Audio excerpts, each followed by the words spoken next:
Magandang hapon sa inyo mga Katanders. 1:20 ngayon, 1:20 ngayon ng hapon dito sa Western Australia. Nandito pa rin tayo sa Perth City. Ito yung tinatawag nilang Elizabeth Key. Yan. So ito yung ferry pala na binanggit ko sa inyo. Yan yung station. Nandito tayo ngayon sa Elizabeth Key Bridge. Nakatungtong tayo. Mamaya kukunan natin ng picture o ng video. Yan, 20 degrees, medyo malamig ng kaunti, pero tamang-tama lang para maglakad. Ngayon arrival yung yung sinasabi ko sa inyo na merong public transport dito. Yan yun, yung ferry na sasakyan nyo pag galing kayo dito sa city, pupunta kayo ng South Perth dito sa kabila. Yan yung sasakyan nyo. So katulad ng binanggit ko sa kabilang, sa isang vlog ko, all in one na yan. Basta public transport, may duration yung pwede yung sakyan, ferry, boat, ferry, bus, at saka yung train. So isa lang may-ari kasi. Yan, dun siya magbababa yung mga yan. Papakita ko sa inyo ngayon kung saan yung kahapon. Yan yung dun galing yung boat, sa kabila na yun yung isa, yung so every 15 minutes kasi yung niyan, yung dito schedule. Yan. Ito yung Ritz-Carlton, sikat na sikat yan, Chevron. Yan mga bagong building lang yan. Nung dumating ako dito 2007, wala pa yan. Ito wala pa rin to, itong Elizabeth Key na tinatawag. Lang to hinukay lang to para magkaroon ng waterfront dito sa sa city. Yan, so around 2012 kinonstruct, hinukay. Yan, ito yung Swan River. Yan, Swan River yan. Tapos doon kami kahapon, yan yung Kings Park. Yan yung yung War Memorial statue o monument, yan yun, Kings Park yan. Andiyan kami kahapon. Yan. So samahan nyo kami. Maraming salamat sa inyo pala. Sa mga hindi pa nagsasubscribe, please subscribe, follow and share dito sa channel na ito. Yan, pupunta tayo sa kabila. Yan. Ito yung bridge. Mamaya kukunan din natin sa kabilang side, papunta naman dito para makita nyo yung bridge. So sa gabi, maganda rito kasi may mga light works dito. Panoorin natin. Meron din pala rito park para sa mga bata. Yan, libre yan. Yan, pwedeng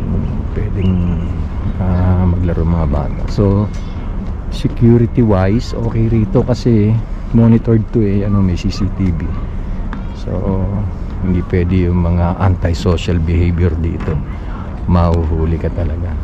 So kanina, yung pagpunta namin dito, doon kami nagpark sa taas, sa Kings Park. Kasi pag dito sa city, may bayad. Doon sa taas, wala. Sa Kings Park, sumakay lang kami. May libreng bus kasi rito. Yung nabanggit ko nga sa kabilang vlog, yung cat bus. So 5 yung, kala ko 4. 5 yung yung ruta na pwede mong puntahan. So kung mag-iikot ka lang sa city, kasi mahal lang parking sa city, $7 an hour, something like that So sayang, doon ka na lang sa Kings Park. So yun yung advice ko sa inyo. Kung meron kayong sasakyan, pupunta kayo rito. Yan yung mga bata, naglalaro, libre yan. Yan. So papatayin ko muna. Kita-kita tayo rin mamaya. Ayan mga Katanders, ito bumalik tayo ngayon. Maraming salamat muli sa pagsama nyo sa amin, pagsubaybay. Yan, nandito pa rin tayo sa Elizabeth Key. Yan, nagpahinga lang ako kanina, medyo napagod ng kaunti. Ito yung Ritz-Carlton, Yan, hotel din yan, tsaka accommodation. Yan, ito kabila, yan, condo unit din. Hindi ko lang alam kung anong tawag din sa building na yan. Yan, so itong Elizabeth Key, ginawa ito para pag-honor kay Queen Elizabeth II. Kinonstruct to 2012. Dati kasi ito, tawag dito, hinukay lang yan Yan, hinukay lang yan all the way dun sa Swan River. Yan, para maging tourist attraction din to dito sa Perth City. So nagkaroon sila ng waterfront. Yan, dati kasi wala Yan, So binutas nila yan. Yan para yan nga magkaroon ng attraction. So sa gabi maganda rito kasi may mga may mga light works dito. So siguro sa next time kukunan natin ng tawag dito ng gabi ito. So yan yung ferry, paalis na. Naghihintay pa ng mga pasahero papunta ron sa kabila, dun sa South Perth. Yan. So kanina wala lang kasing time, tsaka medyo mahal kasi nabigla kami. Yun, kung makikita nyo yung boat na yun, pwede kang bumili ng ticket, sasakay kayo. Yan yung mga boat na yan para umikot. Sabi kanina 30 to 40 kilometers iikot within city. Yan, magtutour kayo. Ang bayad kasi ang mali $125 each. So parang magkano yun sa peso? Medyo parang mga 7,000 pesos bawat isa. So maybe next time na lang pag may pera. Medyo nakakagulat yung presyo Yan, pag-iipunan natin. Yan. So yan. Meron silang future plan dito kasi alam nyo, nabanggit ko ron sa kabilang video ko na ang bababa ng mga rito, building yan 28, 29 yan, Chevron 29 story yan pero ang baba sa atin sa Pilipinas meron mga 56, 57, 70 meron may 80 pa nga yung SMDC 80 plus floor. Dito kasi masyado silang conservative yung bababa ng building. Meron silang future plan dito 56 story building. I think yung ipapangalan dun sa, kung di ako nagkakamali, 9 Esplanade yung building na itatayo somewhere here yan. So kung yun ang magiging 56 story, kung ito 28, so doble ang taas nito, tingin ko magkakaroon ng observation tower kung yun ang 56 floor. Yan, so in the future magkakaroon.